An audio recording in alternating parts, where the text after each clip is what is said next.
심령이 약한 자의 승리하는 삶 2부 2. 눈과 영적인 세계. 영혼의 상태를 가장 잘 보여주는 것이 눈입니다. 누구나 눈의 상태를 보면 그 영혼의 상태를 느끼고 이해할 수 있습니다. 영혼의 껍질이 얇아서 각종 어려움에 시달리고 있는 사람들의 눈에 나타나는 특징은 무엇일까요? 그것은 그들의 눈이 아주 흐리고 약하다는 것입니다. 그들은 눈에 힘이 없습니다. 그리고 본 것을 잘 기억하지 못하며 사람을 뚜렷이 쳐다보지 못합니다. 도무지 어색해서 그렇게 하지 못하지요. 어떤 이들은 눈썰미가 있다는 이야기를 자주 듣습니다. 그러나 이러한 이들과는 거리가 멀지요. 한마디로 말하자면 그들은 눈에 에너지가 모자랍니다. 그래서 눈에 총기가 없고 어눌해 보이는 측면이 있습니다. 이것이 그들의 눌리고 약하고 여린 영혼의 상태를 가장 잘 보여주고 있는 것입니다. 성경에 나타나는 대표적인 위인인 모세의 경우 그의 눈매가 어떠했는지를 잘 보여줍니다. 모세의 죽을 때 나이 120세나 그 눈이 흐리지 아니하였고 기력이 쇠하지 아니하였더라. 신명기 34장 7절. 모세의 눈은 그가 죽을 때까지도 흐리지 않고 강하고 선명했습니다. 이것은 그의 강하고 충만한 영적 상태를 잘 보여주고 있는 것입니다. 그는 일생 동안 활발하고 강력한 사역을 하였었습니다. 그는 혼자서 세계 최대의 강국인 바로와 그 군대들을 상대하였으며 조금도 기가 죽지 않았습니다. 또한 출애굽 이후 수백만에 이르는 이스라엘 백성들이 그에게 대적하고 원망할 때도 혼자서 당당하게 그들을 제압하고 다스렸습니다. 그러한 그의 영적인 강건함의 상태가 그의 눈에 그렇게 나타나 있는 것입니다. 그는 죽을 때에도 눈이 흐리지 않았다. 그것은 정말 놀라운 표현입니다. 누구나 나이가 들면 젊었을 때의 힘이 사라지고 눈의 힘이 사라지지요. 그러나 그는 나이가 120세에 이르렀으나 여전히 눈의 힘이 강했습니다. 그는 아주 강력한 영혼의 파워를 소유하고 있는 지도자였습니다. 용기로 말하자면 둘째라면 서러워할 사람으로서 다윗이 있습니다.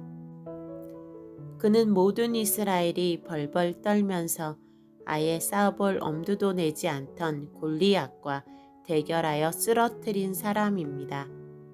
놀라운 것은 전혀 전투 경험이 없던 소년 다윗이 전설적인 장군 골리앗을 보고 전혀 두려워하기는커녕 오히려 자신감이 가득해서 승리를 확신하고 분노에 찬 상태로 그에게 달려들었다는 것입니다. 그는 죽음을 각오하고 싸운 것이 아니었습니다. 내가 죽더라도 이스라엘을 위하여 싸우겠다. 이런 것이 아니었습니다. 하나님의 군대 이스라엘이 저런 놈 하나 못 이기겠느냐. 이런 식이었지요. 그 당시에 이스라엘에는 일찍이 하나님의 권능에 사로잡혀 암몬 사람 나하스를 깨뜨리고 길르앗 야베스 사람을 구원한 바 있었던 사울이 있었습니다. 또한 나중에 불과 부하 한 사람과 함께 블레셋 진영에 쳐들어가서 그들을 초토화시켰던 영웅 요나단이 있었습니다. 그러나 골리앗이 휩쓸고 모욕하던 당시에 그들은 조용히 침묵을 지키고 있었습니다. 그런데 다윗이 감히 겁도 없이 골리앗에게 도전했던 것입니다. 도대체 다윗의 그 용기는 어디에서 나온 것일까요? 물론 그것은 하나님의 권능이었습니다. 그런데 그렇게 용기로 충만하고 강건한 다윗의 영적 상태를 표현하는 재미있는 묘사가 있습니다. 사무엘이 이새의 집에서 처음 다윗을 만날 때 다윗에 대한 묘사가 나옵니다. 이에 보내어 그를 데려오매 그의 빛이 붉고 눈이 빼어나고 얼굴이 아름답더라. 사무엘상 16장 12절. 다윗의 인상착의 중에서 가장 인상적인 것은 그의 펄펄 살아있는 눈이었습니다. 그것은 우연일까요? 아닙니다. 다윗의 강하고 충만하고 담대한 영혼의 상태를 잘 보여주고 있는 것입니다.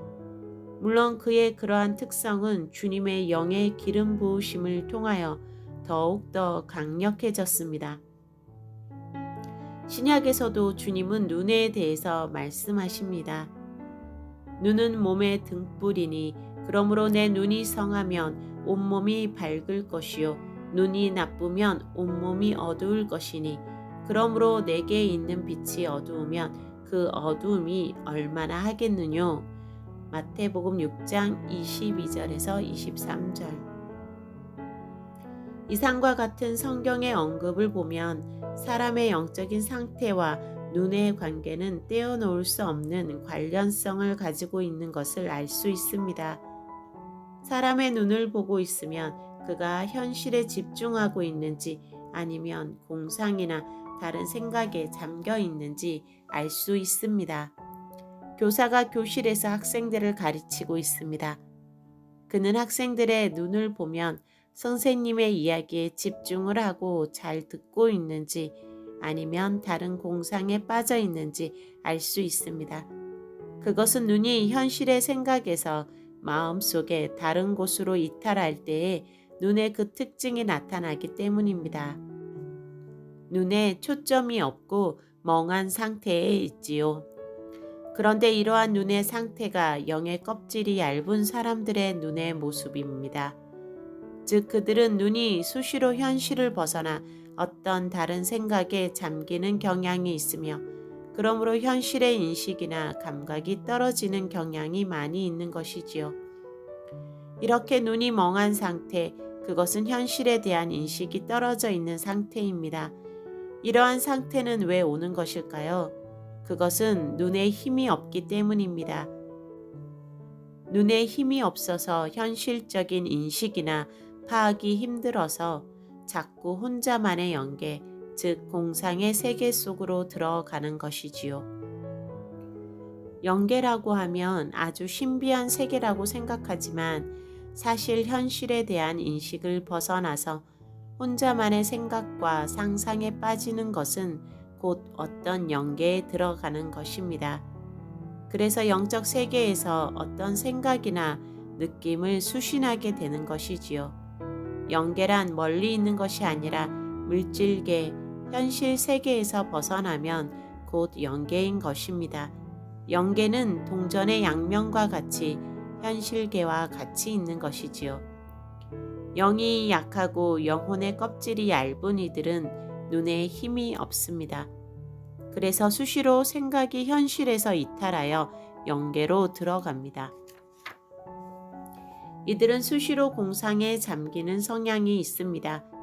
예를 들면 따분한 책을 봐야 하는 학생들이라면 공부를 하는 중에 수시로 어느덧 공상에 빠지게 되는 것입니다.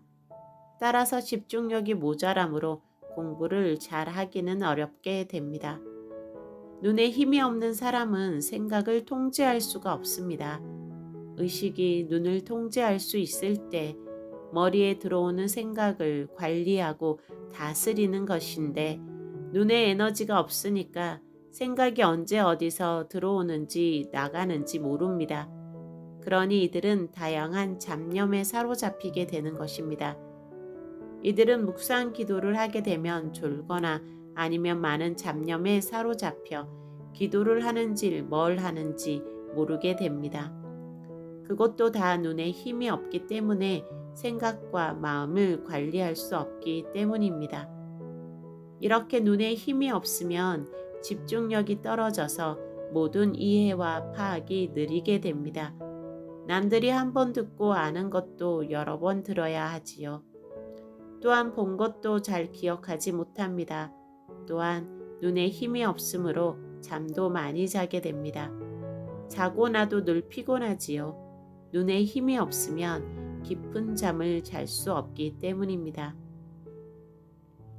설교를 듣거나 강의를 들을 때 맡아놓고 조는 사람들도 다 눈에 힘이 없는 사람들입니다. 그들은 집중력이 약하기 때문에 무엇이든 오래 버티지 못합니다. 그래서 조금만 따분한 이야기가 나오면 생각이 다른 곳으로 가버리지요. 그러다가 졸거나 자게 됩니다. 눈에 힘이 없는 사람은 논리 능력이 약합니다. 그래서 남의 말에 잘 빠지고 설득과 세뇌가 잘 되는 편입니다. 그러니 대인관계에서도 항상 남에게 제압이 될 수밖에 없는 것입니다. 사람이 잠을 자는 것은 우리의 현실 의식이 활동을 멈추고 영적인 세계로 들어가는 것입니다. 그런데 사람이 잠을 자느냐 깨어 있느냐 하는 것은 눈의 상태에 달려 있습니다. 눈을 또렷이 뜨고 잠을 자는 사람은 없지요. 그러므로 눈에 힘이 없는 사람은 잠이 많을 수밖에 없습니다. 그러므로 현실 세계에서보다 영계, 공상의 세계에서 많은 시간들을 보내게 됩니다. 이들은 현실 세계보다 내면의 세계, 영계의 세계에 더 민감하게 반응합니다. 그러나 현실에서는 무기력하고 약합니다. 어쩌면 공상이나 자기만의 생각에 빠지는 것이 영계에 들어가는 것이라는 이야기가 납득이 가지 않을지도 모르겠습니다. 그러나 그것은 사실입니다.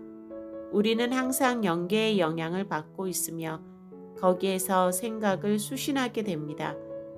마음이든 사랑이든 분노든 즐거움이든 그것은 다 영적인 세계에서 오는 것이며 우리의 의식이 그것을 수신하는 것입니다.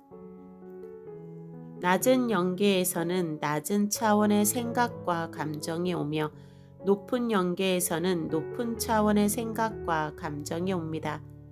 그것은 각 사람의 의식의 수준이 발달된 만큼 비슷한 영계가 그에게 영향을 줍니다. 예를 들어서 의식의 수준이 아주 낮고 이기적이고 본능적으로 사는 사람들은 역시 그러한 낮은 영계에서 오는 생각과 감정만을 수신하게 됩니다.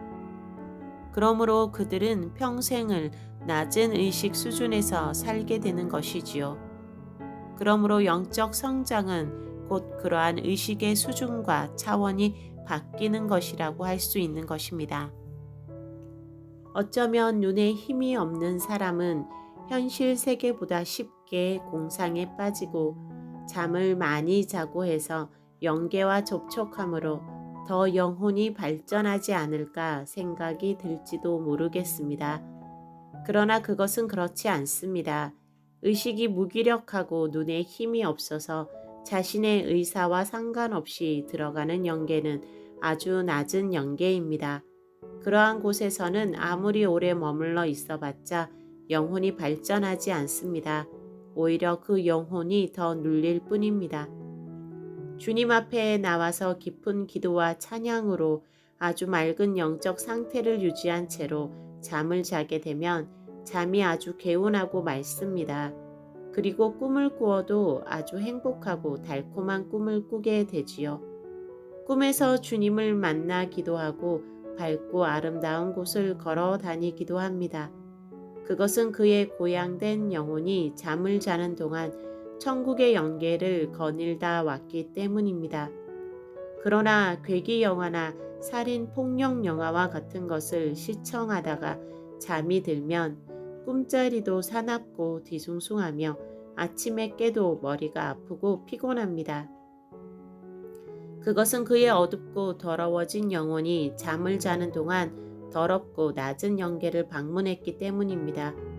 이처럼 사람들은 인식하지 못하지만 우리는 항상 영적 세계와 교통을 하면서 살고 있는 것입니다. 악하고 영혼이 나쁘고 어두운 사람을 만나고 나면 머리가 아프고 가슴이 답답한 것도 그들이 속한 낮고 어두운 영계를 같이 접촉했기 때문이지요. 그들과 같이 오랜 시간을 보내게 되면 우리의 영혼이 어둡고 망가지는 것은 당연한 일입니다. 눈은 현실계와 영적인 세계의 입구와 같은 것입니다. 눈이 흐리멍덩한 사람은 영계의 입구를 제대로 지키지 못하는 것입니다. 눈이 마음과 영혼을 지키는 입구라는 것을 꼭 기억해 두십시오. 그러므로 눈에 힘이 없고 여기저기 두리번거리며 한 곳을 응시하지 못하고 눈이 방황하는 사람은 영혼이 방황하는 것과 같은 것입니다. 눈에 힘이 부족하다는 것은 많은 재앙의 시작이라는 것을 반드시 기억하시기를 바랍니다. 그러므로 눈을 강화시키고 눈에 힘을 기르는 것이 영혼의 자유함으로 가는 아주 중요한 요소라는 것을 꼭 인식하시기를 바랍니다. 이것을 충분히 인식하였으면 이제 구체적으로 눈을 사용하는 방법과 눈을 통한 기도와 훈련을 실습할 수 있을 것입니다.